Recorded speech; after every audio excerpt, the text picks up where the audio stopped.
بسم اللہ الرحمن الرحیم وبہ نستعین سبحانک لا علم لنا الا ما علمتنا انک انت العلیم الحکیم الحمد للہ رب العالمین والصلاة والسلام علی سید المرسلین وعلی آلہ وصحبہ اجمعین ومن تبعہم بإحسان الی یوم الدین اعوذ باللہ من الشیطان الرجیم بسم اللہ الرحمن الرحیم اللہ لا الہ الا هو الحی القیوم لا تأخذہ سنۃ ولا نوم له ما في السماوات وما في الأرض من ذا الذي يشفع عنده إلا بإذنه يعلم ما بين أيديهم وما خلفهم ولا يحيطون بشيء من علمه إلا بما شاء وسع كرسيه السماوات والأرض ولا يؤوده حفظهما وهو العلي العظيم۔ محترم حضرین، یہ حمد و صلات کے بعد میں نے آیت الکرسی پڑھی۔ علامہ دکتور ربی کے دروس میں سورہ بقرہ کے آخری کی آیتیں اور سورہ آل عمران کی ابتدائی آیتوں کے تعلق سے سرسری تذکرے کے بعد انہوں نے یہ بیان کیا کہ میں آیت الکرسی کا اختصار کے ساتھ اس پر کچھ توضیح کرنا چاہتا ہوں، کچھ باتیں بیان کرنا چاہتا ہوں۔ اس سلسلے میں کل کے درس میں آیت الکرسی کی فضیلت میں نے بیان کی اور یہ کہ یہ قرآن کی سب سے زیادہ عظمت والی آیت ہے۔ جناب محمد رسول اللہ صلی اللہ علیہ وسلم نے اسے بیان کیا۔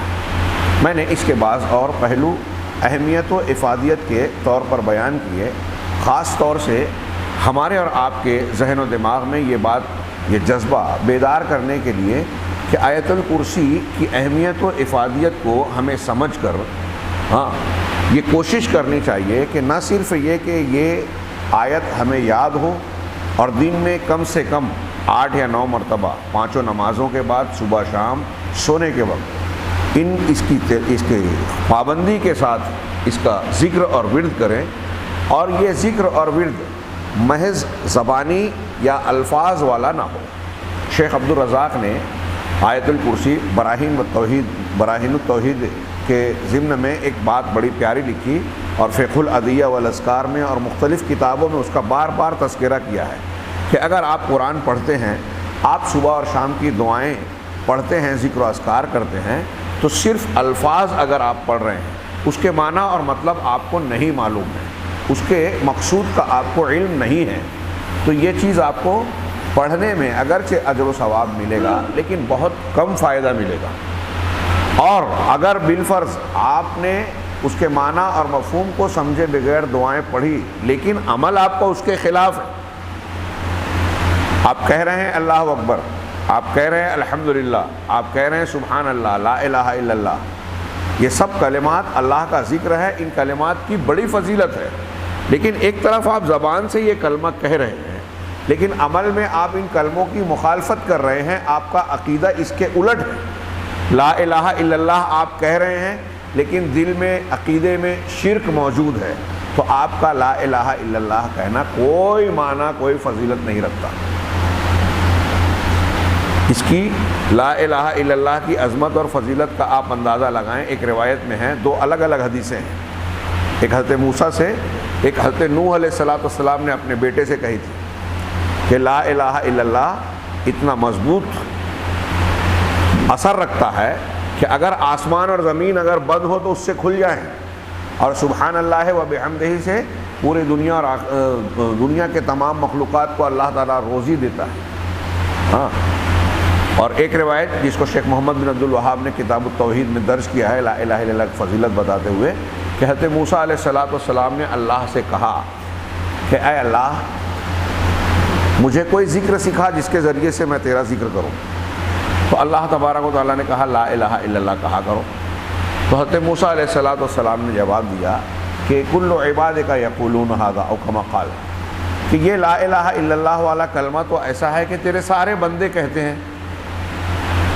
آپ جواب سے اندازہ لگائیے کہ حضرت موسیٰ علیہ السلام کا منشا کیا نظر آ رہا ہے کہ جو سب لوگ کر رہے ہیں اس سے ہٹ کر کچھ اسپیشل کچھ خاص مجھے دیا جائے، یعنی اور زیادہ بہتر اور زیادہ اچھا۔ عام طور سے لوگوں کا مزاج ہمارے یہاں یہی ہوتا ہے کہ جو چیز قیمتی ہوتی ہے نا وہ کمیاب ہوتی ہے، ڈھونڈنے سے ملتی ہے۔ لیکن دین کے معاملے میں اگر آپ غور کریں گے نا تو اللہ اور رسول نے بالکل الٹا معاملہ رکھا ہے. جو جتنی فضیلت والی چیز ہے، جو جتنی فائدے والی چیز ہے، اللہ تبارک و تعالیٰ نے اور رسول اللہ صلی اللہ علیہ وسلم نے اتنا زیادہ واضح، صاف اور کھلے طور پر بیان کر کے رکھا ہے. آپ لوٹ لو اللہ تبارک و تعالیٰ کی نیکی، اجر و ثواب. یہاں خفیہ نہیں ہے کہ آپ کو بہت زیادہ کسی پیر صاحب کے یا کسی کے فلاں کے جو ہے خدمت کرنے کے بعد چوری چھپے کوئی چیز معلوم ہو جائے. بعض گہری علمی باتیں ہو سکتی ہیں، لیکن فضیلت اور اجر و ثواب اور نجات سے متعلق جتنی اہم باتیں ہیں اتنی زیادہ قرآن و حدیث میں کھلی اور واضح ہیں. چنانچہ اللہ کے رسول اللہ تعالیٰ نے حضرت موسیٰ سے کہا کہ تم لا الہ الا اللہ کو کیا سمجھ رہے ہو؟ اگر ساتوں آسمان اور اس میں موجود ساری چیزیں، فرشتے اور جتنی چیزیں ہیں اللہ کو چھوڑ کر، ساتوں آسمان اور ساتوں آسمان میں موجود ساری مخلوق اور ساتوں زمینیں اور زمین میں موجود ساری چیزیں اگر یہ ترازو کے ایک پلڑے میں رکھی جائیں اور لا الہ الا اللہ کو دوسرے پلڑے میں رکھا جائے، پورے ساتوں آسمان ساتوں زمین ایک طرف، لا الہ الا اللہ کا کلمہ صرف ایک طرف، تو اللہ تعالیٰ نے فرمایا کہ لا الہ الا اللہ کا پلڑا بھاری ہو جائے گا، جھک جائے گا، یہ ساری چیزیں اس کے سامنے ہلکی پڑ جائے گی. کتنا وزندار کلمہ ہے، کتنی فضیلت ہے، آپ اندازہ لگائیے. اسی کو جوڑ کر ہم وہاں پڑھیں کہ ایک حدیث ہے، وہ بھی سنن کی ہے اور صحیح ہے، کہ قیامت کے دن ایک بندہ لایا جائے گا، آئے گا، اور اس کے سامنے اس کے اعمال کے 99 رجسٹر پیش کی جائیں گے. اللہ تعالیٰ سارے لوگوں کے سامنے لائے گا. 99 رجسٹر ہوں گے اس کے اعمال کے، جس میں اس کی برائیاں ہی برائیاں ہوں گی، گناہ ہی گناہ ہوں گے. اس کے سامنے پیش کیا جائے گا کہ تو نے یہ کیا، خاموش رہے گا. پھر اللہ تعالیٰ کی طرف سے کہا جائے گا کہ تنکروا من ھذا من شیء، یہ جو تمہارے رجسٹر، اچھا ایک بات یہ بھی کہ یہ رجسٹر ایسے ہمارے ہاتھ بھر کا یہ نہیں رہے گا. کل سجل مد البصر حدیث میں لفظ ہے کہ ہر رجسٹر حد نگاہ تک ہوگا، اتنا بڑا بڑا رجسٹر ہوگا، 99 رجسٹر اور اتنا بڑا بڑا، اس میں گناہ ہی گناہ. اللہ پوچھے گا اتنکروا من ھذا شیئا، کیا اس میں سے کسی چیز کا تم کو انکار ہے؟ او کما قال، کوئی بات غلط لکھی ہے کیا؟ وہ کہے گا نہیں، جو ہے صحیح ہے. کہا اظلمک کتبتی الحافظون، اللہ تعالیٰ پوچھے گا کہ کیا میرے جو فرشتے لکھنے والے تھے انہوں نے تم پر ظلم کیا ہے کیا، کچھ زیادہ لکھ دیا ہے کیا؟ وہ کہے گا نہیں پروردگار. تم اس کا اقرار کرتے ہو؟ کہے گا ہاں میں نے یہ گناہ کیے ہیں. تو اللہ تعالیٰ کہے گا کہ تمہارے پاس کوئی نیکی بھی ہے؟ ہاں، اس لیے کہ میری طرف سے کوئی ظلم نہیں ہوگا. وہ خاموش رہے گا. ایک پرچی، اس حدیث کو حدیث بطاقہ کہا جاتا ہے. وَتُخْرَجُ لَهُ الْبِطَاقَةُ، بطاقہ چھوٹی سی پرچی کو، آج یہ کارڈ وارڈ ہوتا ہے نا، اس کو عربی زبان والے بطاقہ ہی کہتے ہیں. تو کہا ایک بطاقہ، ایک پرچی نکالی جائے گی اور کہا جائے گا کہ یہ تیری نیکی ہے اور تجھ پر آج ظلم نہیں کیا جائے گا. وہ بندہ کہے گا کہ اللہ تبارک تعالیٰ ما هذه البطاقہ من هذه السجلات، یہ بطاقہ، یہ چھوٹی سی پرچی ان 99 بڑے بڑے رجسٹر کے سامنے اس کی کیا حیثیت ہے؟ تو کہا کہ تم جانتے ہو اس میں کیا ہے؟ آج یہ جو نیکی ہے، یہ نیکی کا ایک پرچہ ہے ضرور، لیکن اس میں کیا ہے؟ اس میں ہے لا الہ الا اللہ محمد رسول، اشہد ان لا الہ الا اللہ وحدہ لا شریک لہ. ہاں، محمد رسول اللہ بھی غالباً ہے کہ اللہ کے سوا کوئی معبود برحق نہیں. تم نے جو دنیا میں یہ گواہی دی تھی، یہ نیکی ہے تمہاری. اب ترازو کے ایک پلڑے میں اس کے 99 رجسٹر رکھے جائیں گے اور دوسرے پلڑے میں یہ لا الہ الا اللہ والا بطاقہ رکھا جائے گا. یہ لا الہ الا اللہ والا بطاقہ بھاری پڑ جائے گا اور وہ جنت میں جائے گا. اس کے گناہ ہلکے پڑ جائیں گے. یہاں میں نے یہ جو حدیث بیان کی، اس کے بارے میں بعض اہل علم کی تشریح، جو ساتوں آسمان اور زمین سے بھاری، 99 رجسٹر سے بھاری لا الہ الا اللہ کی یہ فضیلت ہم نے پڑھ لی، جو کلمہ توحید ہے، جو آیت الکرسی کا آغاز ہے، اللہ لا الہ الا ہو. تو میں یہ بتانا چاہ رہا ہوں کہ اس کی اتنی فضیلت کے ساتھ ساتھ اہمیت کی بات اس میں یہ ہے کہ علامہ ابن قیم کہتے ہیں کہ اس کی اس فضیلت کو دیکھ کر ہم دھوکے میں نہ پڑ جائیں۔ کیوں؟ اس لیے کہ قرآن اور حدیث سے یہ بھی ثابت ہے کہ بہت سارے لا الہ الا اللہ بولنے والے جہنم میں جائیں گے۔ ہم اور آپ یہاں بیٹھے ہیں یا کوئی بھی مسلمان آج فضائل ہم لوگ کرتے ہیں، ہاں، مسائل اور اس سے متعلقہ امور، اس کی شرائط، ضروریات، یہ سب بھول جاتے ہیں۔ لا الہ الا اللہ اللہ کے یہاں ہمارا قبول ہو، اس کی 7 شرطیں ہیں۔ اس پر میرا طویل درس ہے، کتابیں ہیں، آپ علماء کرام سے سنتے رہتے ہوں گے، ضرورت پڑی تو ہم اسے بھی بیان کریں گے۔ ایسا علم جو جہالت کے خلاف ہو، یقین ہو، سچائی ہو، اخلاص ہو، لا الہ الا اللہ کہنے والے اور اس کلمے سے محبت ہو، ہاں، انقیاد ہو، ایسی 7 شرطیں ہیں۔ ان میں سے کوئی ایک شرط بھی اگر نہیں ہے تو لا الہ الا اللہ ہمارا بیکار ہے۔ تو علامہ ابن قیم کہتے ہیں کہ لا الہ الا اللہ کی اتنی فضیلت ہے کہ 99 رجسٹر کے مقابلے میں یہ بھاری پڑ جائے گا گناہوں کے مقابلے میں، لیکن اس کے باوجود بہت سارے لا الہ الا اللہ کہنے والے جہنم میں جائیں گے۔ کیوں؟ ہے نا، بخاری کی ایک لمبی حدیث ہے، امام بخاری نے بتایا کہ نمازی لوگ بھی جہنم میں جائیں گے، لمبی حدیث نقل کی اور بتایا کہ جہنم میں نمازی لوگ جو جائیں گے ان کے اعضائے سجدے میں جو اعضاء ٹکتے ہیں، 7 ہڈیاں، مردوں اور عورتوں کی ایک ہی نماز ہے، وہ ایک ہی طریقہ ہے۔ ہمارے یہاں احناف کے یہاں میں نے دیکھا کہ وہ عورتیں جو ہے بالکل چمٹ کر، زمین سے چمٹ کر جو سجدہ کرتی ہے، قرآن حدیث سے نہیں ہے۔ صحابہ کرام کو، صحابیات کو اللہ تعالیٰ نے، اللہ کے رسول نے نہیں سکھایا۔ سجدہ 7 ہڈیوں پر ہوتا ہے، 2 پیر کی، 2 گھٹنے کی، 4، ہاں، یہ 2 ہاتھ، 6، اور یہ پوری ایک ناک سے لے کے پیشانی تک 7۔ یہ 7 جگہیں سجدے میں ٹکی رہنی چاہیے، ٹکی رہتی ہیں۔ اللہ کے رسول صلی اللہ علیہ وسلم نے اس لمبی حدیث میں جہنم وغیرہ کا جو بیان کیا ہے، بتایا ہے کہ جہنم میں سجدے میں ٹکنے والے اعضاء نہیں جلیں گے۔ اللہ تعالیٰ جہنم کی آگ کو یہ آرڈر دے گا کہ ایسے مسلمان یا ایسے بندوں کا جو اللہ کو سجدہ کرتے تھے، ان کے اعضائے سجدہ کو نہ جلائے۔ معلوم یہ ہوا کہ سجدہ کرنے والے بھی جہنم میں جائیں گے۔ جو اللہ کو سجدہ کر رہا ہے، ظاہر سی بات ہے وہ لا الہ الا اللہ کو مان رہا ہے، پھر بھی جہنم میں گیا۔ تو سوال یہ پیدا ہوتا ہے کہ ایک طرف ہم نے اس کی فضیلت سنی کہ 7 آسمان 7 زمین سے بھاری ہے لا الہ الا اللہ، 99 رجسٹر کے مقابلے میں وزندار پڑ جائے گا لا الہ الا اللہ کی پرچی، پھر یہ لا الہ الا اللہ بولنے والے جہنم میں کیوں جائیں گے؟ تو علامہ ابن قیم اور دوسرے علماء نے اس کی یہی صراحت کی کہ یہ لا الہ الا اللہ زبان سے تو آپ کہہ رہے ہیں، لیکن معنی اور مفہوم سمجھ نہیں رہے ہیں۔ آج ہم چلیں، یہ جو مزارات اور قبروں پہ اللہ کے علاوہ شرکیات کا بازار گرم ہے، اللہ کے علاوہ کی عبادتیں ہو رہی ہیں، ہاں، قبروں پر نذر و نیاز چڑھائے جا رہے ہیں، چادریں چڑھائی جا رہی ہیں، وہاں سجدہ رکوع کیا جا رہا ہے، اور بہت ساری عبادتیں کی جا رہی ہیں، ہاں، دیکھ کر حیرت ہوتی ہے۔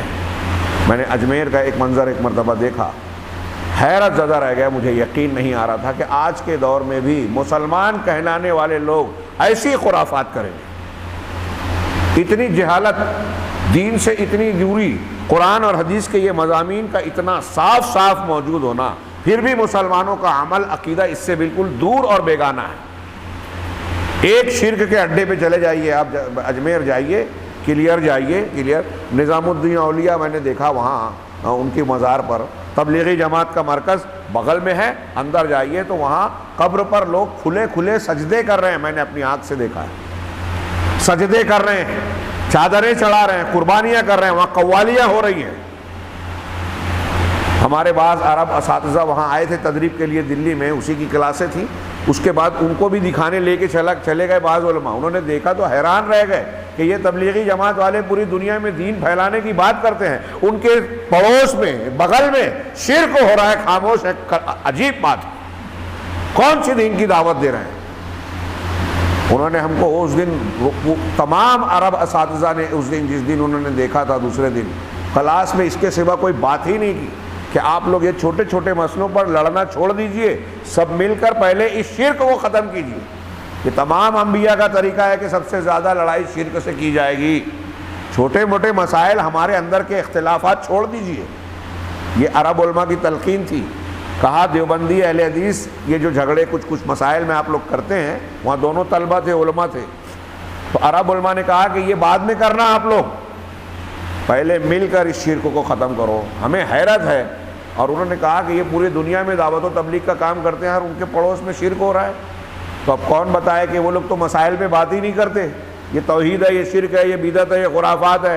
ایک جماعت بولتی ہے فضائل دیکھو، ایک جماعت بولتی ہے کہ اختلاف پہ مت پڑھو، اور اس کے نتیجے میں دین کے بہت سارے مسائل کو جو ہماری نیکیوں اور دین کو تباہ و برباد کر دینے والے ہیں، ان کو عوام میں، لوگوں میں بتایا ہی نہیں جاتا۔ 15 سال، 20 سال عمریں کھپا دی دین کے کام کے لیے، لیکن وہ بات پتہ ہی نہیں چلی، وہ بتائی نہیں گئی، جس سے پورا دین اور پورا اعمال ضائع ہو جاتا ہے۔ کتنی بڑی بے وقوفی کی بات ہے۔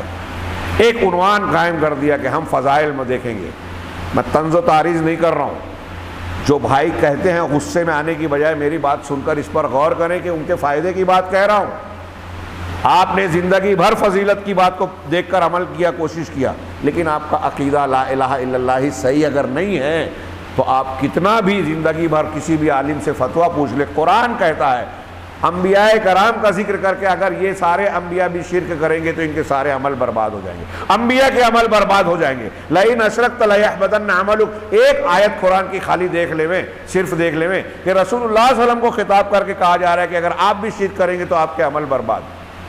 کتنی اہم بات ہے یہ، کیا معمولی سی بات ہے؟ اس کو نظر انداز کر دیا جائے صرف اس وجہ سے کہ کچھ لوگ ناراض ہو جائیں گے، اختلافی بات ہو جائے گی۔ اگر یہی بات ہوتی تو اللہ کے رسول صلی اللہ علیہ وسلم جو صادق و امین تھے مکہ میں، لا الہ الا اللہ کی دعوت پیش نہ کرتے، وہی پیش کرنے کے بعد تو آپ کے لوگ دشمن بن گئے۔ تو لا الہ الا اللہ کی بنیاد پر اگر دشمنی ہوتی ہے تو یہ عزت کی بات ہے۔ تمام انبیاء کا جھگڑا یہی تو تھا۔ انبیاء کرام کا اپنی قوموں سے جھگڑا کس بات پر تھا؟ لین دین کا تھا، رشتہ داری تعلقات کا تھا، قرضہ اور کوئی ایسا معاملہ تھا کہ میں نے فلاں کا مال ہڑپ کر لیا اس لیے لوگ مجھ سے ناراض ہیں۔ کسی نبی کے بارے میں قوم کا کوئی آدمی کوئی الزام نہیں لگا سکتا تھا کہ یہ بے ایمان ہے، بد اخلاق ہیں، برے ہیں، گالی دی ہے یا یہ کیا ہے، ان کے اندر کوئی کھوٹ خامی ہے۔ ان کا جرم کیا تھا؟ توحید کی دعوت، کہ یہ جو توحید کی دعوت دے رہے ہیں اس سے ہمارے معبودوں کا رد ہو رہا ہے، ہمارے باپ دادا کے دین کا رد ہو رہا ہے، یہ ہمیں قبول نہیں ہے۔ آپ اور ہم جانتے ہیں نا، اللہ کے نبی صلی اللہ علیہ وسلم کی مخالفت کرنے کے باوجود، میٹنگ کرنے کے بعد کہ 14-12 قبیلے کے ایک جوان جو ہے تلوار لے کر آپ کو قتل کرنے جائیں گے، شب ہجرت آپ کے گھر کا گھیرا ڈال کے بیٹھے ہیں کہ مار ڈالیں گے، قتل کر دیں، لیکن اس حالت میں بھی انہی قبیلوں کے جن قبیلوں کے لوگ مارنے آئے تھے، انہی قبیلوں کے لوگوں کی امانتیں رسول اللہ صلی اللہ علیہ وسلم کے پاس رکھی ہے۔ کیا مطلب ہے؟ یہ کوئی چھوٹی موٹی بات ہے کیا؟ جس کو مارنے جا رہے ہیں اس کے گھر پہ، اس کے پاس میں میری امانت رکھی ہے، یعنی اس کے کردار پہ اختلاف نہیں ہے، اس کو ایماندار مانتے ہیں، بے ایمان نہیں مانتے، امانت دار مانتے ہیں، خائن نہیں مانتے، تبھی تو امانت رکھی ہے۔ تو آپ کی شخصیت اور آپ کے اخلاق سے مکہ والوں کو اختلاف نہیں تھا۔ اختلاف کس بات پر تھا؟ کہ جو آپ دعوت توحید لا الہ الا اللہ کا کلمہ ہمارے سامنے پیش کر رہے ہیں، اس کو اگر ہم نے کہہ دیا، مان لیا، تو باپ دادا کا دین چھوڑنا پڑے گا، سرداری چھوڑنی پڑے گی، یہ قریشی سب سے اونچے اور دوسرے نیچے ہیں یہ رد کرنا پڑے گا، ہاں سب اللہ کے بندے اور اس کو معبود ماننے والے بن جائیں گے، تو پھر اونچ نیچ ختم ہو جائے گی، یہ ہمارا صدیوں سے چلی ہوئی روایت ختم ہو جائے گی، وغیرہ وغیرہ۔ ہر ایک کو لا الہ الا اللہ کہنے میں اس وجہ سے اختلاف تھا۔ ابو جہل ابو طالب کو مرنے کے وقت جب اللہ کے رسول کہہ رہے ہیں کہ چچا جان لا الہ الا اللہ کہہ دو، میں اللہ کے پاس حجت پیش کروں گا، یہ غور کرتے جائیے میرے بھائیوں، لا الہ الا اللہ پہ جتنا بولے کم ہے، حالانکہ میں نے سوچا تھا کہ 5-7 منٹ کہہ کے میں آگے بڑھ جاؤں، لیکن یہ لا الہ الا اللہ کے کلمے کے ساتھ ظلم بھی ہوگا۔ اس کو یہ بھی نہیں سوچنا چاہیے کبھی بھی کہ ہم تو یہ جانتے ہیں، سنتے ہیں، بار بار اس کی فضیلتیں جانتے ہیں، جی نہیں۔ انبیاء کرام نے، قرآن نے اور قرآن کی تعلیمات اور ہمارے علماء سلف اور یہ لوگ کہتے ہیں کہ ان کلمات کو، ان اسباق کو بار بار دہرانا چاہیے، اور یہاں جو بڑے ہیں چھوٹے ہیں، ہاں اپنے گھر میں اس سبق کو دہراتے رہیں، بچوں کو بار بار سمجھاتے رہیں، یہ ضروری ہے۔ توحید ہے، دین کی جڑ اور بنیاد ہے، اسی سے ساری خوبیاں دنیا اور آخرت کی ہمیں حاصل ہوگی، اس لیے اس سبق کو غیر اہم سمجھ کے نظر انداز کبھی مت کرنا، ہمیشہ اسے دہراتے رہنا، اس کلمے کی اہمیت کو سمجھتے رہنا، نوح علیہ السلام نے 950 سال تک یہ سمجھایا قوم کو. بات ضمن در ضمن پھیلتی جا رہی ہے. ہاں مجھے کچھ ہو سکتا ہے کہ ایک آدھ پہلو جو میں نے پیش کیے ہیں وہ باقی رہ جائیں، بیان کرنا چھوٹ جائے، ہو سکتا ہے بعد میں آئے. عرض یہ کرنا ہے، میں ان تفصیلات کی روشنی میں بیان یہ کرنا چاہتا ہوں کہ لا الہ الا اللہ آج بہت سارے مسلمان کہتے ہیں، الگ الگ جماعتوں کے لوگ کہتے ہیں، لیکن اس کے معنی، مفہوم، شرائط، تقاضے نہ جاننے کی وجہ سے ایک طرف لا الہ الا اللہ کہتے ہیں، دوسری طرف لا الہ الا اللہ کی مخالفت کرتے ہیں. ایک ہوتا ہے نہ سمجھ کر نہ اس پر عمل کرنا یا اس کے پر توجہ دینا، ایک ہوتا ہے مخالفت کرنا. میں دوسروں کی بات نہیں، مسلمان کہلانے والے طبقات کی. آج ہمارے یہاں آپ اور ابھی میں نے اجمیر کی مثال دی، نظام الدین کی مثال دی. یہ بریلوی لوگ قبر پرست جو ہمارے سامنے موجود ہیں، کھلا کھلا شرک اکبر کرتے ہیں. کھلا، کسی کو اعتراض ہو، ناراضگی ہو، ہوتی ہو، یہ میں بالکل واضح انداز میں کہہ رہا ہوں، ان تک یہ بات پہنچے اور وہ یہ غور کریں تاکہ حجت پوری ہو. اگر وہ چاہتے ہیں کہ اللہ کے محبوب بنے، رسول کی سنت پر عمل کرنے والے، واقعی رسول سے محبت کرنے والے ہیں، تو رسول کا طریقہ اختیار کرے، تعلیم مانے. منہ سے بولنے سے اور پھر غلو کرنے سے یہ محبت نہیں ہے. اللہ کے رسول سے محبت ویسے کریں جیسے خود اللہ اور رسول نے بتایا، جیسے صحابہ نے کیا. اور وہ کیا ہے؟ آپ کی تعلیمات کو سمجھ کر اسے قبول کرنا. ایک طرف ہم بریلویوں کو دیکھ رہے ہیں کہ وہ کھلے کھلے قبروں کی پرستش کر رہے ہیں، گنڈا تعویذ اور فلاں اور فلاں اور فلاں. دوسری طرف ہم دیوبندی حضرات اور دوسرے لوگوں کو دیکھ رہے ہیں، صوفی ہے اس میں اور نہ جانے کیا کیا. ان کے اندر بھی لا الہ الا اللہ کی کتنی شدید مخالفت ہو رہی ہے آج عملاً. کوئی وسیلے سے دعا مانگ رہا ہے اللہ کے رسول کا وسیلہ لگا کر، کوئی جو ہے گنڈا تعویذ لٹکاتا ہے، یہ شرک اصغر ہے، کبھی کبھی اکبر ہو جاتا ہے. کوئی غیر اللہ کی قسم کھا رہا ہے. اور بعض لوگ اپنے بزرگوں کے سلسلے میں، جیسے میں کیا کہوں کہ جو فلاں ہمارے بڑے بزرگ ہیں ان کی قبر پہ گئے، ان کی مٹی لائے تو ہم کو شفا مل گئی. قاسم نانوتوی کی قبر کے بارے میں دیوبندی حضرات میں مشہور ہے کہ ایک مرتبہ وبا پھیلی اور پھر اس مٹی کو لے کے تعویذ بنا کے کیا تو اس سے شفا ملنے لگی. گھر والے روز مٹی ڈال رہے ہیں. پھر اس کے بعد ایک دن وہ ناراض ہو گئے اور کہا کہ اب اگر مٹی کم ہوگی تو ہم بھریں گے نہیں. لہٰذا اس دن سے لوگ اچھے ہونا بند ہو گئے.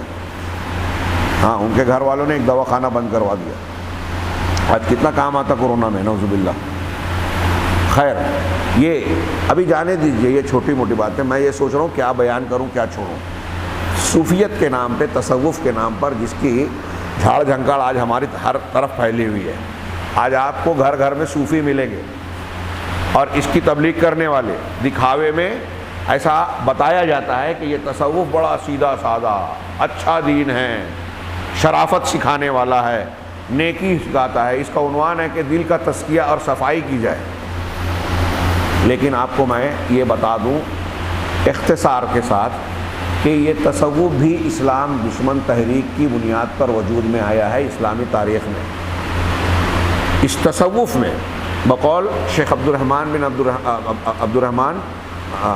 عبد الخالق، ہاں کویت کے عالم ہیں، ان کے اندر اخوانیت ہے اگرچہ، لیکن ان کی ایک کتاب تصوف پہ ہے. اس میں انہوں نے ایک جگہ لکھا ہے کہ دنیا میں جتنے باطل مذاہب ہیں، دماغ میں جملہ رکھیے گا، اور انہوں نے یہ بات جو کہی ہے غلط نہیں ہے، میں اسے صحیح مانتا ہوں، اس کی دلیلیں اور وضاحتیں موجود ہیں. دنیا میں جتنے غلط اور باطل مذاہب ہیں، بگڑے ہوئے مذہبوں اور بگڑے ہوئے مسلکوں کی جتنی گندگیاں ہیں، یہ میں اپنے الفاظ میں ان کی بات کہہ رہا ہوں، جتنے مذاہب بگڑے ہوئے یا باطل مذاہب کی گندگیاں ہیں وہ سب تصوف میں اکٹھا ہیں.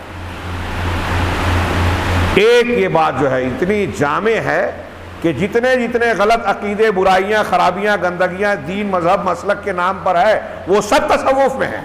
اور آج ہمارے ہندوستان پاکستان میں ہر طرف تصوف ہے. بڑے بڑے علماء اس پہ نظر آتے ہیں اور لوگ دھوکہ اتنے بڑے عالم، اتنے لوگ ان کے پیچھے، تو پھر غلط کیسے ہو سکتے ہیں؟ یہ دلیل ہے. اگر یہی دلیل ہے تو پھر آزر ابراہیم علیہ السلام کے مقابل کے لوگ بھی اتنے لوگ مانتے تھے تو جو بت پرستی کر رہے تھے تو کیا غلط تھا؟ وہ بھی مان لیجئے صحیح. اکثریت اقلیت دلیل نہیں ہے. اور جو اکثریت ہے یہ ان کے پیچھے جا رہی ہے، وہ اس لیے جا رہے ہیں اتنے لوگ جا رہے ہیں تو میں جا رہا ہوں، وہ بولتا ہے کہ اتنے لوگ جا رہے ہیں تو میں جا رہا ہوں، دلیل کسی کے پاس نہیں ہے، سب ایک دوسرے کے دیکھا دیکھی پیچھے بھاگ رہے ہیں۔ یہ جو میں نے ایک جملہ شیخ عبد الرحمن کے حوالے سے نقل کیا، اب اس کی تھوڑی سی تشریح کرنے کے لیے دو بات جو میں اکثر تقریر خطبے درس میں کہتا ہوں، اور یہ بات دماغ میں بٹھا لیجئے۔ آج جو تصوف کے مختلف سلسلے موجود ہیں، چشتی، قادری، نقشبندی، سہروردی، رفاعی وغیرہ وغیرہ، کچھ علاقائی ہیں کچھ عالمی ہیں، تو جتنے سلسلے ہیں ہر سلسلے میں آپ وحدت الوجود حلول کا عقیدہ ضرور پائیں گے، چاہے وہ شروع میں آپ کو بیان نہ کریں۔ وحدت الوجود اور حلول جو میں بیان کر رہا ہوں، جو میں کہہ رہا ہوں، اس کو آپ کیا سمجھتے ہیں؟ ہلکی پھلکی بات ہے؟ یہ کلمہ لا الہ الا اللہ جس کی اتنی فضیلت ہم نے پڑھی نا، اس کی مخالفت میں سب سے بڑا گھناؤنا شرک اگر کوئی ہے دنیا میں تو وحدت الوجود ہے۔ وحدت الوجود کا مطلب اپنے الفاظ میں یہ ہے کہ دنیا کی ہر چیز ایک ہی وجود ہے، اللہ کے وجود سے نکلی ہوئی ساری چیزیں، اس لیے سب کے سب اللہ ہی اللہ ہے بس۔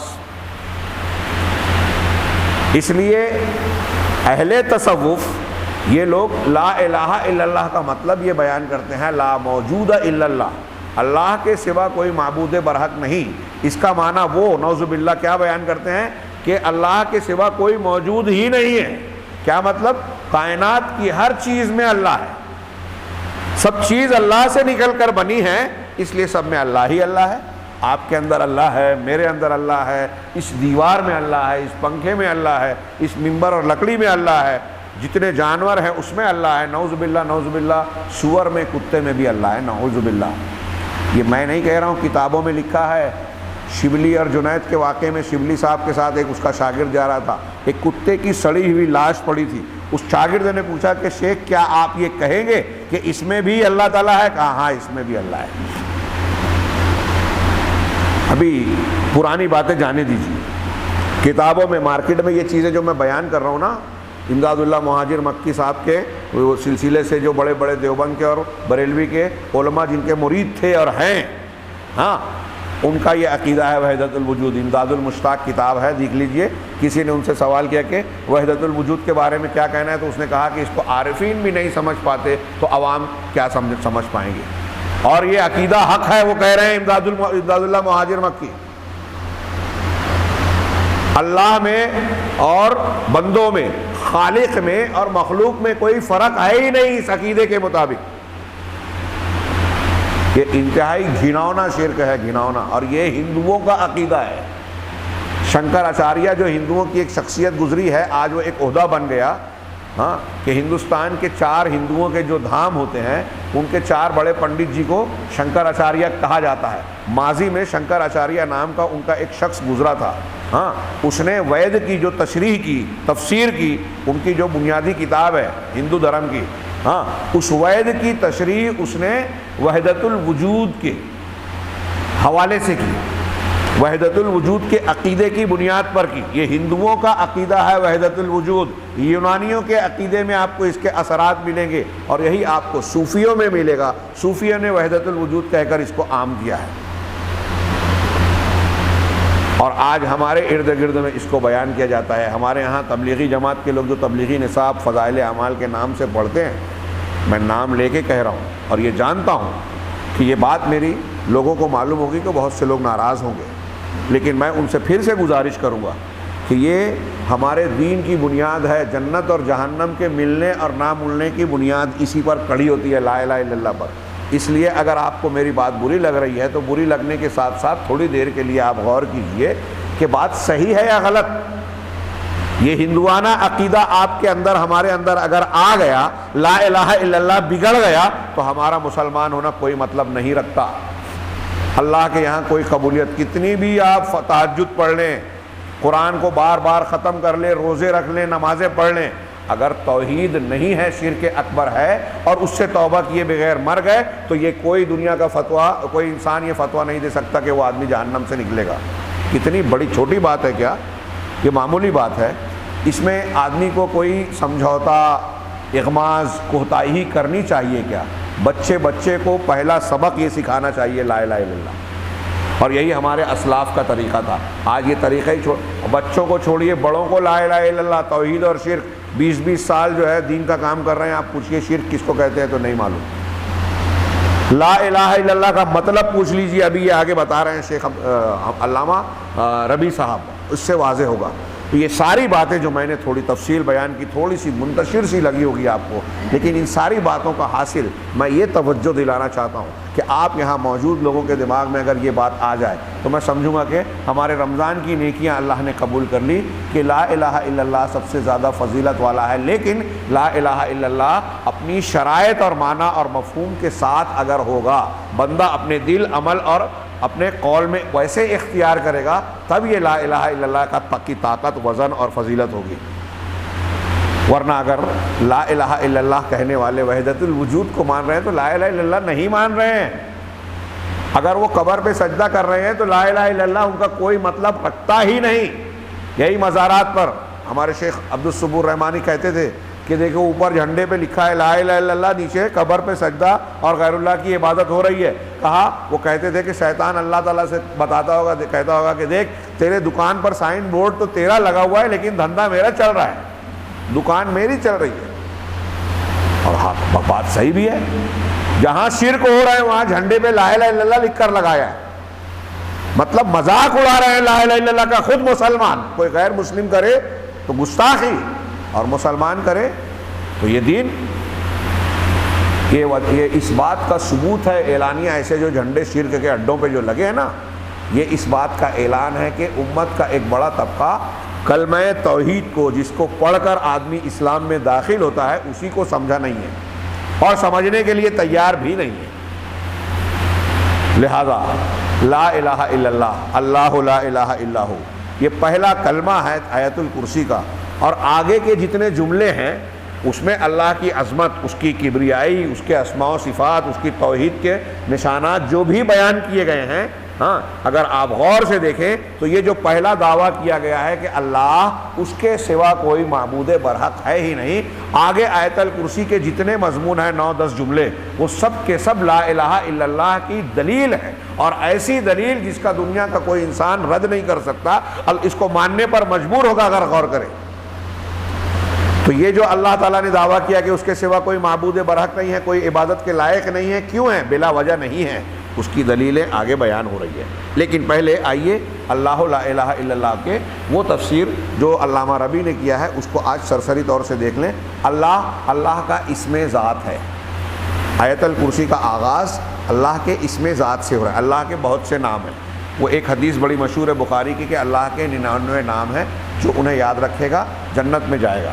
اس کا کیا مطلب ہے؟ ہمارے ہاں کچھ لوگ اس کا مطلب یہ سمجھ لیے کہ یہ جو قرآن اور مصحف کے پٹھے کے پیچھے 99 نام لکھ دیے، روز اس کو پڑھیں گے یا حفظ کر لیں گے تو جنت مل جائے گی. یہ مطلب نہیں ہے. اور وہ 99 نام جو یہاں لکھے ہوئے ہیں وہ حدیث میں نہیں ہیں. اور ایک بات یہ کہ اللہ کے صرف 99 نام نہیں ہیں. یہ اسماء و صفات کی ہماری بحث میں ہم تفصیل سے بیان کریں گے انشاءاللہ.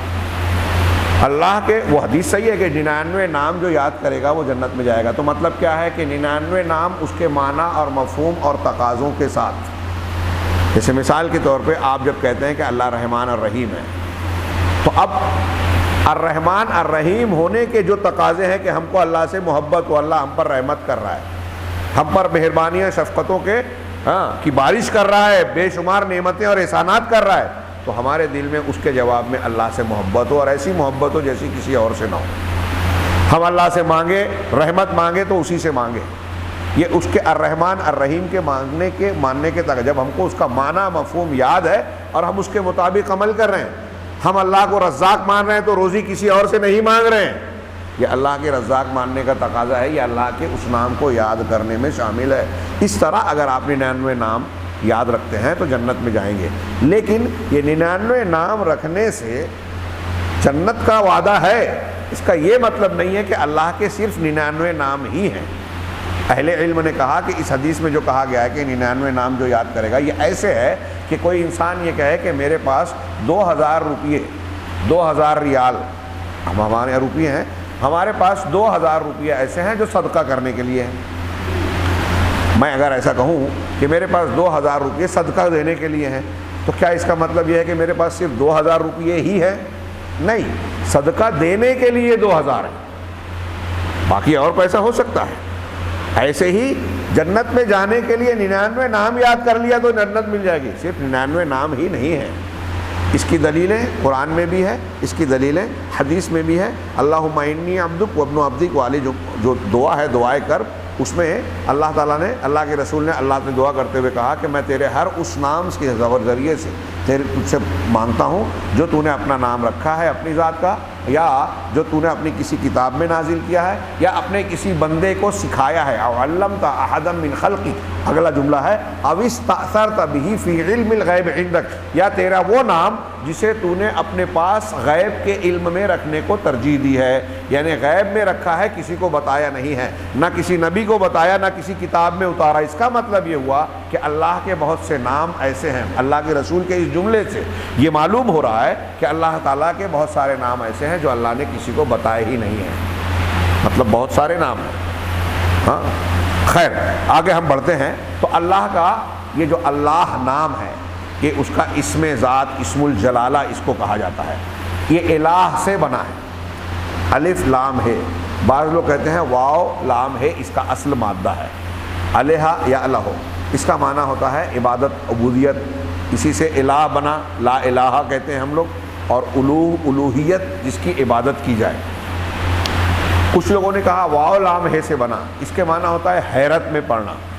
مولانا ابوالکلام آزاد اور بعض علماء نے کہا کہ اللہ تعالیٰ کے لیے یہ بھی ماننے میں کوئی حیرت کی بات نہیں ہے یا غلط معنی نہیں ہے، اگرچہ اہل علم نے الہ کو راجح اور ولہ کے مادے کو مرجوح قرار دیا، لیکن اگر ولہ کو بھی مانے تو کیا مطلب ہوگا؟ اللہ واو لام ہے سے بنا ہے، تو اس کا مطلب یہ کہ اللہ وہ ذات جس کے ذریعے جس کو جاننے سے حیرت ہو۔ تو علماء نے لکھا کہ آپ غور کیجئے تھوڑی دیر کے لیے اللہ کی ذات پر۔ دنیا کی کوئی بھی چیز ہو، آپ اس کے بارے میں اگر جانکاری اور معلومات حاصل کرتے ہیں، یہ باتیں میں بیان کر چکا ہوں اپنے بعض دروس میں، ہاں، اگر آپ اس کے بارے میں جانکاری حاصل کرتے ہیں تو آپ کی حیرت کم ہو جائے گی۔ اب جیسے فرض کیجئے کہ یہ موبائل جو آج ہماری جیبوں میں ہے، یہ جب نیا نیا آیا تو ارے کیا عجیب چیز ہے، حیرت ہوئی۔ جب کوئی نئی مشین ہمارے پاس آئی تو ہم کو اسے دیکھ کر، اس کا کام جان کر حیرت ہوتی تھی، تعجب ہوتا تھا، لیکن جیسے جیسے ہم نے اس کو استعمال کرنا شروع کیا، اس کے پارٹس کو کھول کر جو ہے اس کے حقیقت کو جانا کہ یہ اس طرح کام کرتا ہے، یہ اس طرح کرتا ہے، ویسے ویسے اس کے بارے میں ہماری حیرت کم ہوتی گئی۔ میری بات سمجھ میں آ رہی ہے نا؟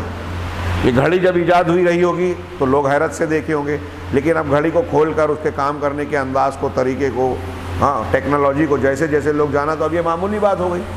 تو پہلے کوئی چیز جب آئی تو اس سے حیرت ہوئی، دھیرے دھیرے حیرت کم ہو گئی۔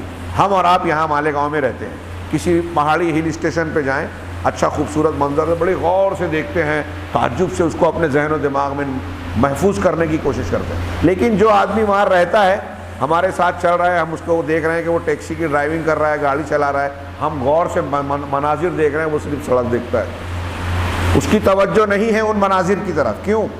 اس لیے کہ روز روز دیکھنے کی وجہ سے اس کے ذہن و دماغ میں اس کی اہمیت، افادیت، فضیلت جو ہماری نظر میں ہے وہ نہیں رہی۔ تو یہ ایک انسانی نفسیات کا اثر پڑتا ہے۔ لیکن آپ دیکھیں گے کہ دنیا کی کسی چیز سے حیرت ہوتی ہے، دھیرے دھیرے وہ حیرت کم ہو جاتی ہے جیسے جیسے آدمی اس کے بارے میں جانکاری حاصل کرتا ہے۔ اس کے بالمقابل آپ اگر دیکھیں کہ کوئی شخص اگر اللہ تبارک و تعالیٰ کی ذات اور صفات کے بارے میں غور کرے گا، قرآن اور حدیث کو پڑھے گا کہ اللہ کی ذات ایسی ہے، علیم ہے۔ علیم کا مطلب علم والا۔ علم والا کیسا علم والا؟ بندوں کی طرح نہیں، سارے بندوں کے علم کے برابر نہیں، اس کے علم کی کوئی حد ہے ہی نہیں، اس کے علم سے باہر کائنات کا کوئی ایک بال بھی نہیں ہے، ماضی، حال، مستقبل، دنیا کی کوئی زبان، دنیا کی کوئی چیز، ہمارے جسم میں جو خون ہے اس خون میں کتنے ذرات ہیں انسان نہیں گن سکا، بالوں کو ہم نہیں گن سکے۔ ہاں، ایک غبارے کے اندر کتنے الیکٹران نیوٹران ہوتے ہیں، سائنس والے کہتے ہیں کہ اتنے ملین ہوتے ہیں ایک غبارے، ایک پگے میں۔ ہاں، تو یہ پورے ہال میں کتنے ہوں گے وہ ہمارے کیلکولیٹر میں اس کے اتنے نقطے نہیں آئیں گے، لیکن ستارے کتنے ہیں، کتنی تعداد میں ہیں، ہمارے کیلکولیشن میں نہیں آئیں گے، گنتی میں نہیں آئیں گے۔ لیکن اللہ تبارک و تعالیٰ نے قرآن میں کہا وَأَحْصَىٰ كُلَّ شَيْءٍ عَدَدًا، اللہ نے ہر چیز کو پیدا کیا اور ہر چیز کی تعداد کو گن کر رکھا ہے، شمار کر کے رکھا ہے۔ ہمارے جسم میں کتنے بال ہیں، کتنے خون کے ذرات ہیں، سفید ذرات ہیں، پلیٹ ہیں، سرخ ذرات ہیں، ایک جھاڑ کے اندر کتنی پتیاں ہیں ہم وہ گن نہیں پائیں گے، زندگی کھپ جائے گی، لیکن کتنی پتیاں ہیں، پتیوں کے اندر کتنے بال ہیں، جڑ میں کتنے بال ہیں، جڑیں کتنی اندر تک گئی ہے، اللہ ہر چیز کو جانتا ہے، ہر وقت جانتا ہے، ایک چیز کو کبھی ایک لمحے کے لیے بھی بھولتا نہیں ہے۔ ایسے آپ غور کرتے جائیے اللہ کے علم پر، تو اللہ کے بارے میں آپ کو جتنی معلومات ملے گی آپ کی حیرت اتنی بڑھتی جائے گی۔ دنیا کی ہر چیز کے بارے میں معلومات ملے گی تو آپ کی حیرت کم ہوگی، اللہ کے بارے میں جتنی معلومات بڑھے گی تو آپ کی حیرت بڑھے گی۔ خالق اور مخلوق میں یہ فرق ہے۔ تو اللہ تعالیٰ کے اسماء و صفات کو آپ پڑھیے، بہت بہترین علم۔ ہمارے ہاں مزاج ہی نہیں ہے، شوق ہی نہیں ہے، لوگوں کو اس کا ادراک بھی نہیں ہے کہ اللہ تبارک و تعالیٰ کے اسماء و صفات اور عقیدے کی ان بنیادوں پر توجہ صرف کی جائے۔ دین کے چند چیزوں کو اختیار کر کے فضائل میں ہم دین ڈھونڈتے ہیں، یہ اللہ تعالیٰ کی عظمت و کبریائی والا بنیاد والا معاملہ ہم نے فراموش کر رکھا ہے، جو دین کی اہم بنیاد اور ستون ہے۔ اللہ کا اسم ذات ہے، آیت الکرسی کی شروعات ہو رہی ہے۔ اللہ کا اسم ذات سب سے اول، سب سے اہم اس لیے بھی ہے کہ آپ قرآن میں دیکھیں گے کہ اللہ تعالیٰ کے اس نام کا ذکر کر کے اللہ نے دوسرے ناموں کا ذکر کیا ہے۔ اللہ هو اللہ الذی لا الہ الا هو الملک القدوس السلام المؤمن اس طرح اللہ کے نام کے بعد دوسرے ناموں کو ذکر کیا ہے، وہ نام اللہ کی طرف پلٹتے ہیں۔ کہیں ایسا نہیں کہا کہ کیا ہے الغفار و الستار ہو اللہ، کہ غفار، ستار، رحمان، رحیم یہ اللہ ہے، کہیں ایسا نہیں کہا۔ اللہ ایسا ہے، اس کا مطلب یہ کہ اللہ کا اسم ذات ہے، حقیقی نام ہے، سب سے زیادہ اہمیت والا اللہ کا اسم ذات اللہ ہے۔ اس کے بعد الرحمن ہے۔ اللہ کے علاوہ صرف رحمان وہ نام ہے اللہ کا جس کو قرآن میں ذکر کر کے دوسرے ناموں کو یا صفات کو اس کی طرف پھیرا گیا ہے۔ الرحمن علی العرش استویٰ، صرف رحمان ہے۔ تو رحمان اس میں ذات بھی ہے، اس میں صفت بھی ہے۔ یہ اس میں ذات، اس میں صفت میں کسی اور موقع پر سمجھاؤں گا۔ اللہ تبارک و تعالیٰ کے اس نام کا، اسم الجلالہ کا صرف تذکرہ کرنا تھا۔ اللہ لا الہ الا ہو، اللہ یہ اللہ کا اسم ذات ہے۔ لا الہ، نہیں ہے کوئی معبود برحق سوائے اس کے، هو الحی القیوم، وہ الحی القیوم ہے۔ ہم اس کی وضاحت شیخ کے زبان میں پڑھیں گے۔ پہلے صرف آج کے درس میں وقت جو ہو گیا ہے اس اعتبار سے اللہ لا الہ الا ہو سے متعلق جو باتیں انہوں نے کہی ہیں ایک صفحہ 1.5 صفحہ میں اس کو پیش کرتا ہوں۔ کہہ رہے ہیں کہ لا الہ الا اللہ، یہ کہہ رہے ہیں اس کا معنی ہے لا الہ الا اللہ، معناہا لا معبود بحق الا اللہ۔ اس کا مطلب ہے اللہ لا الہ الا ہو، یہ وہی ہے جو لا الہ الا اللہ میں ہم کہتے ہیں۔ اللہ کا نام اس میں پہلے ہے اور پھر اس کے بعد میں ہوا ہے، تو اس کا معنی ہے معبود حق، برحق معبود اس کے سوا کوئی نہیں۔ یہ اچھی طرح دماغ میں رکھیے، لوگوں نے لا الہ الا اللہ کی تشریح بھی الٹ پھیر کر دی۔ ایک معنی تو میں نے ابھی صوفیوں والا بتایا کہ لا موجود الا اللہ بیان کیا، یہاں ایک انہوں نے بھی ذکر کیا کہ یہ معنی لا الہ الا اللہ کا یہ معنی اپنے اختصار کے ساتھ ساتھ اور وضاحت کے باوجود اس کا معنی کوئی ہیچ پیچ والا نہیں ہے، بالکل صاف اور کھلا ہوا ہے۔ مختصر اور واضح ہونے کے باوجود اہل بدعت اور گمراہی والے لوگوں نے اس کو ضائع کر دیا، اس کو بگاڑ دیا۔ شیخ کہہ رہے ہیں یہ کہ لا الہ الا اللہ بالکل سیدھا، صاف، واضح معنی والا مختصر سا کلمہ ہے، اپنے مقصد کو بیان کرنے والا، لیکن بدعتیوں نے، گمراہ لوگوں نے اس کو بھی ضائع کر دیا، بگاڑ دیا۔ کیسے؟ وَسَنَّ لَهُمْ هَذَا الضِّيَاءَ أَهْلُ الْبَاطِلِ، اور اس ضیاء لا الہ الا اللہ کے ساتھ اس کھلواڑ کرنے کو ان کے لیے اہل باطل نے مشروع کر کے بتایا، خوبصورت بنا کر پیش کیا، جس سے کہ اہل اسلام نے ڈرایا اور منع کیا ہے۔ وَحَذَّرُوا مِنْ آلِهِ، یعنی بدعات سے اہل اسلام، علماء سلف و خلف نے ہم کو روکا ہے، سمجھایا ہے کہ ان سے دور رہنا اور ان کے ماننے والوں سے دور رہنا، ان کی کتابوں سے دور رہنا۔ جو اہل بدعت ہے، خاص طور سے عوام کو ان چیزوں سے دور رہنا چاہیے، لیکن انہی کے مرید جا کے بنے ہیں جو گمراہ کرنے والے امام ہیں۔ لوگوں نے کہا ففسروا، تو ان اہل بدعت نے، گمراہ لوگوں نے، اہل باطل نے لا الہ الا اللہ کی تفسیر اور اس کا معنی کیا کیا؟ لا الہ الا اللہ کا معنی وہ کہتے ہیں کہ اس کا مطلب یہ ہے کہ لا خالق ولا رازق، ہاں، کہ اللہ کے سوا کوئی خالق اور کوئی روزی دینے والا، کوئی پیدا کرنے والا اور کوئی روزی دینے والا نہیں ہے۔ یہ اہل باطل نے لا الہ الا اللہ کا معنی بتایا۔ وَتَأَثَّرَ بِأَهْلُ الْأَهْوَاءِ وَالضَّلَالِ، اس سے بدعتی اور گمراہ لوگ جو ہے وہ متاثر ہو گئے۔ وَصَارُوا يُفَسِّرُونَ تَوْحِيدَ الْأُلُوهِيَّةِ الْوَاضِحِ الَّذِي بَعَثَ اللَّهُ بِهِ جَمِيعَ الْأَنْبِيَاء، کہہ رہے ہیں کہ چنانچہ اس سے متاثر ہو کر انہوں نے توحید الوہیہ کو، لا الہ الا اللہ میں توحید الوہیت ہے، توحید کی تین قسمیں، ربوبیت، الوہیت، اسماء و صفات، تو توحید الوہیت اصل ہے، مقصود ہے۔ اگر آپ نے اس کو مان لیا تو باقی دو توحید اس کے اندر خود بخود آ جاتی ہے، باقی دو کو مانا تو توحید الوہیت اس میں نہیں آتی۔ آپ نے جب یہ کہا کہ اے اللہ میں تیری عبادت کرتا ہوں، میرے دعا مانگتے ہیں کہ مجھ کو یہ چیزیں دے دے، تو دعا کر کے آپ عبادت کر رہے ہیں، لیکن اسی عبادت میں آپ کا یہ عقیدہ بھی آ گیا کہ جو چیز آپ مانگ رہے ہیں اس کو دینے والا صرف اللہ ہے، لہٰذا آپ نے دینے والا اللہ کو مانا تو ربوبیت بھی آ گئی، کیونکہ ربوبیت اللہ کے کاموں سے متعلق توحید ہے۔ اور آپ نے یہ بھی مان لیا کہ میں جو دعا مانگ رہا ہوں تو اس کو سننے والا اللہ ہے، مطلب وہ سمیع ہے، دعا کو قبول کرنے والا ہے، تو سمیع یہ اللہ کا نام ہے، وہ نام پر بھی ایمان آ گیا۔ تو الوہیت کو آپ نے مانا تو ربوبیت اور اسماء اور صفات کی توحید خود بخود اس میں آ جاتی ہے۔ لیکن ربوبیت کو ماننے والا اللہ کی عبادت کو بھی وحدہ لا شریک طور پر مانے ضروری نہیں ہے، جیسا کہ کفار مکہ کہتے تھے کہ کشتیوں میں جب ہم سوار ہوتے ہیں تو طوفان سے بچانے والی ذات صرف اللہ کی ہے، آسمان اور زمین کو پیدا کرنے والی ذات اللہ کی ہی ہے۔ ایسا ماننے کے باوجود وہ مشرک کے مشرک رہے، کیوں؟ اس لیے کہ عبادت میں اللہ کو شریک کرتے تھے، اللہ کا کے ساتھ دوسروں کو شریک کرتے تھے۔ چنانچہ انہوں نے بھی، اہل ضلال نے، اہل باطل نے یہ تفسیر کی اور اس سے متاثر ہوئے۔ اب یہ شیخ کہہ رہے ہیں کہ لا الہ الا اللہ اپنے معنی کہ توحید الوہیت کے معنی میں واضح ہونے کے باوجود، جس کے ذریعے سے تمام انبیاء کرام علیہم الصلاۃ والسلام نے اپنی قوم کے مشرکین اور گمراہ لوگوں کا مقابلہ کیا اور ان کے معالم کا رد کیا، ہاں، اس تفسیر کے ذریعے سے، ہاں، اور یہ تفسیر کیا کر رہے ہیں؟ اس کی لا خالق ولا رازق۔ اب اگر لا الہ کا کہنے کا مطلب اسلام میں داخل ہوگا یہی معنی ہوتا تو ابو طالب ہیں، ابو جہل ہیں، یہ بھی تو یہی مانتے تھے کہ روزی دینے والا اور پیدا کرنے والا اللہ ہے۔ قرآن نے کہا کہ ان سے پوچھو آسمان زمین کس نے پیدا کیا، تو کہا اللہ۔ تو کہا نعم، ہاں یہ بات تو صحیح ہے، ہمارا پروردگار خالق اور رازق ہے، یہ بالکل صحیح ہے، روزی دینے والا وہی ہے، پیدا کرنے والا وہی ہے۔ ہاں، اس معنی میں بہت سی آیتیں ہیں، لیکن یہ لا الہ الا اللہ کا معنی نہیں ہے۔ بات صحیح ہے کہ اللہ خالق رازق ہے، لیکن لا الہ الا اللہ کا یہ معنی نہیں ہے۔ لا الہ الا اللہ کا معنی کیا ہے؟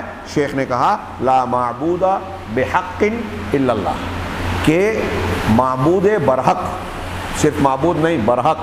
معبود لوگ بہت سے بنا کے رکھے ہیں، عبادت کس کی کر رہے ہیں دنیا کے اندر، لیکن ان معبودان باطلہ میں سچا معبود، حقیقی معبود، معبود برحق کون ہے؟ صرف اللہ۔ اب یہ کلمہ توحید میں اس کا اس بات کرتے ہوئے طریقہ کیا اختیار کیا گیا؟ نہیں اور ہاں، جس کو نفی اور اس بات کہتے ہیں، اس سے حصر کا معنی پیدا ہوتا ہے۔ ہم جب لا الہ الا اللہ کا ترجمہ کرتے ہیں تو کیا کہتے ہیں؟ کوئی معبود نہیں ہے سوائے اللہ کے، معبود صرف اللہ ہے، کوئی نہیں ہے سوائے۔ یہ کہاں سے آیا؟ کوئی نہیں، لا الا، سوائے الا، اس سے حصر کا معنی پیدا ہوا، یعنی اللہ کو معبود ماننے کے ساتھ اللہ کے علاوہ تمام لوگوں کی معبودیت کا ہم رد اور انکار کر رہے ہیں۔ یہ ضروری ہے مسلمان ہونے کے لیے۔ اگر آپ، ہم یا کوئی بھی انسان صرف اتنا کہے کہ اللہ معبود ہے، یہ اس کا پورا کلمہ نہیں ہوگا۔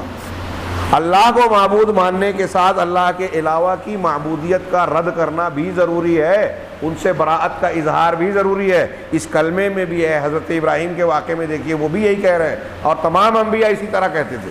بہرحال آگے کہہ رہے ہیں کہ اس میں جب ہم یہ کہتے ہیں لا الہ الا اللہ، تو اس کا صحیح معنی کیا ہے کہ معبود برحق اللہ کے سوا کوئی نہیں ہے، اس میں بتوں کی عبادت کا رد ہے، ابطال ہے۔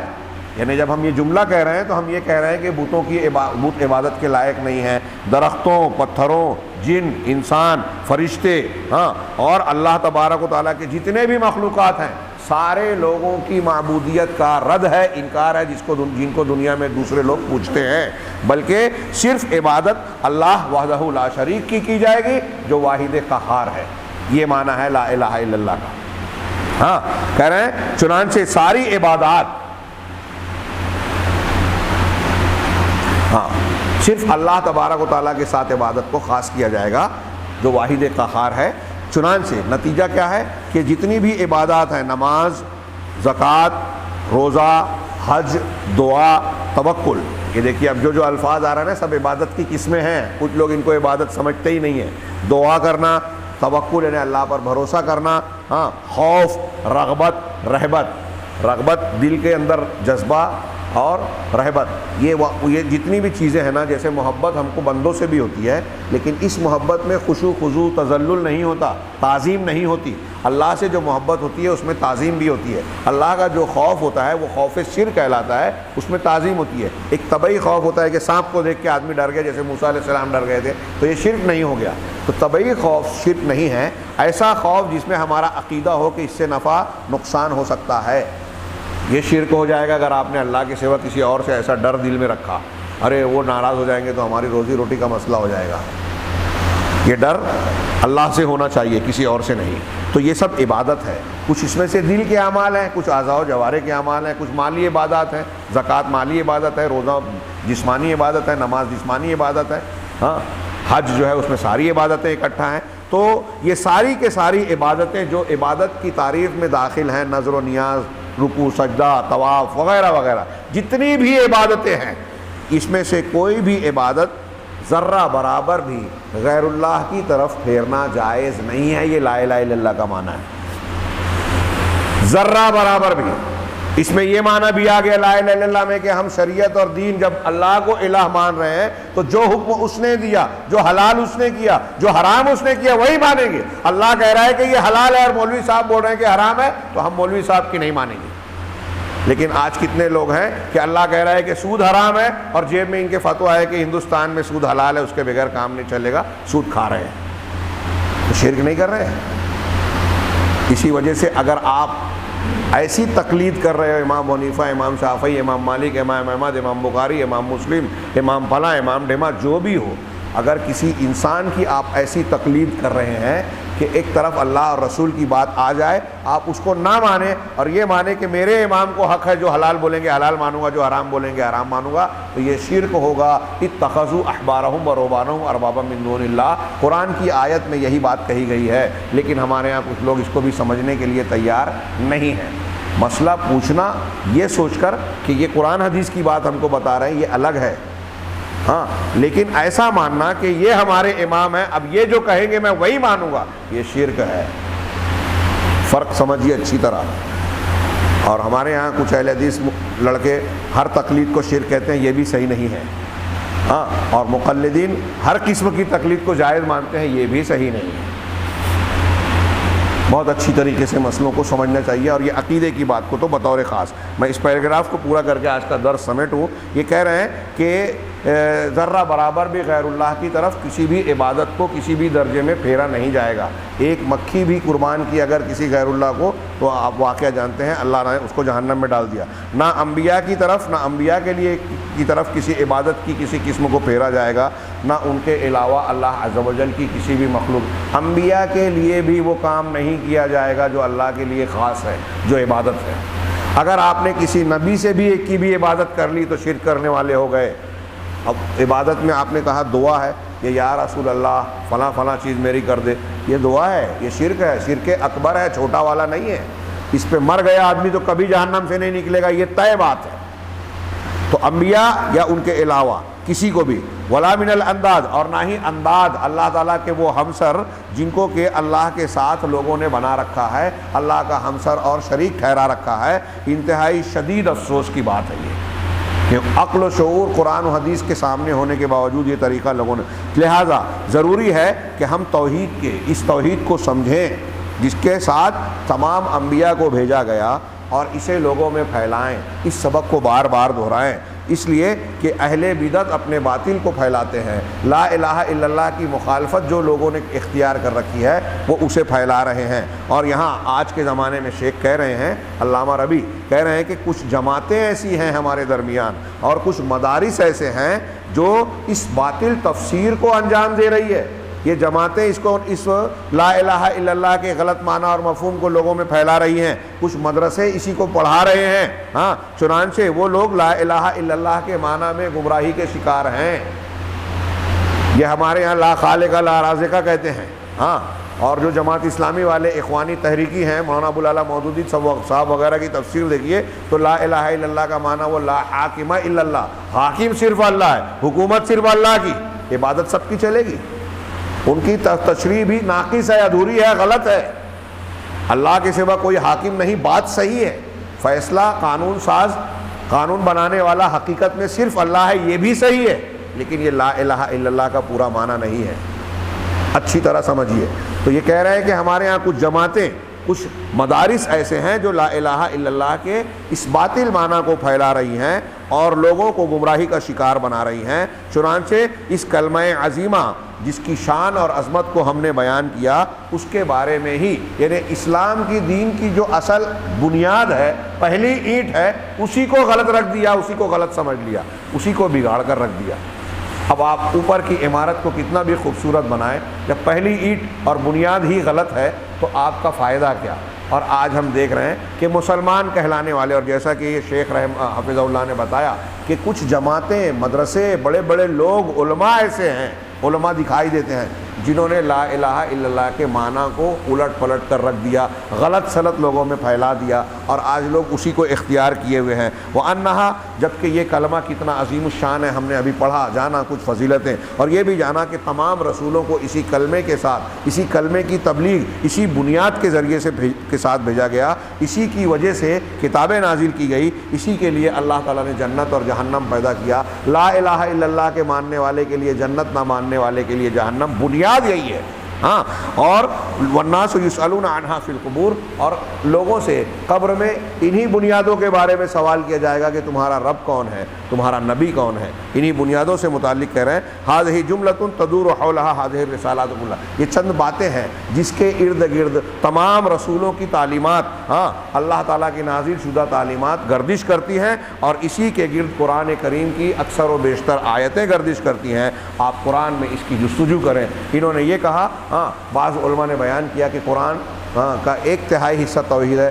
علامہ ابن قیم اور بعض لوگ کہتے ہیں کہ قرآن پورا کا پورا توحید ہے، یا تو قرآن میں اللہ کی توحید کا حکم ہے، اس کی دلیلیں ہیں، یا قرآن میں اللہ کے اسماء و صفات اور اس کا اثبات ہے، اللہ کے کاموں کا تذکرہ ہے، اس کی عظمتوں کا ذکر ہے، یہ توحید کا اثبات ہے، یا پھر قرآن میں شرک کا رد ہے، شرک کی دلیلوں کے ذریعے سے اس کی تقلید کی گئی ہے، یا پھر قرآن میں اہل توحید، توحید کے ماننے والوں کا انجام، کہ انبیاء کرام کا انجام کیا ہوا اور قیامت میں ان کو کیسی جنتیں اور انعامات ملیں گے، یا پھر قرآن میں یہ بتایا گیا ہے کہ توحید کو نہ ماننے والے مشرکین کا انجام کیا ہوا، ان کو ہلاک و برباد کیا گیا، آخرت میں کس طرح برباد کیا جائے گا، میدان محشر اور قبر میں ان کا کیا حال ہوگا، یا قرآن میں یہ بیان کیا گیا ہے کہ اگر آپ لا الہ الا اللہ یعنی توحید کو مانتے ہیں تو آپ کو کون سا عمل کرنا چاہیے، یہ کرو یہ مت کرو، نماز پڑھو، روزہ رکھو، والدین کی خدمت کرو، حلال کھاؤ، طیبات کو کا رزق کھاؤ، اچھے اخلاق اختیار کرو، اور زنا مت کرو، چوری مت کرو، والدین کی نافرمانی نہ کرو، اور لوگوں کے حق نہ مارو، ظلم نہ کرو، یہ کرو یہ نہ کرو، یہ توحید کا تقاضا اور اس کی تکمیل ہے۔ جو یہ کرتا ہے وہ لا الہ الا اللہ کی تکمیل کرتا ہے۔ اس لیے پورا کا پورا قرآن توحید کے گرد اور معنی اور مفہوم پر گردش کرتا ہے۔ علامہ ابن قیم نے کہا، لہٰذا نتیجہ یہ نکلا کہ الحمدللہ رب العالمین توحید، الرحمن الرحیم توحید، مالک یوم الدین توحید، ایاک نعبد و ایاک نستعین توحید، اہدنا الصراط المستقیم الی آخر السورہ توحید۔ ہر جملہ قرآن کا کسی نہ کسی طریقے سے توحید سے جڑا ہوا ہے. یہ لا الہ الا اللہ کی عظمت ہے، اسی سے جڑا ہوا ہے. اب اگر ہم اور آپ کو اتنی فرصت نہیں ہے، اتنی توجہ یا دلچسپی نہیں ہے کہ اس بنیادی کلمے کے معنی، مفہوم، شرائط کو ہم سمجھیں جانیں، تو پھر ہم سے زیادہ بدقسمت کوئی نہیں ہے.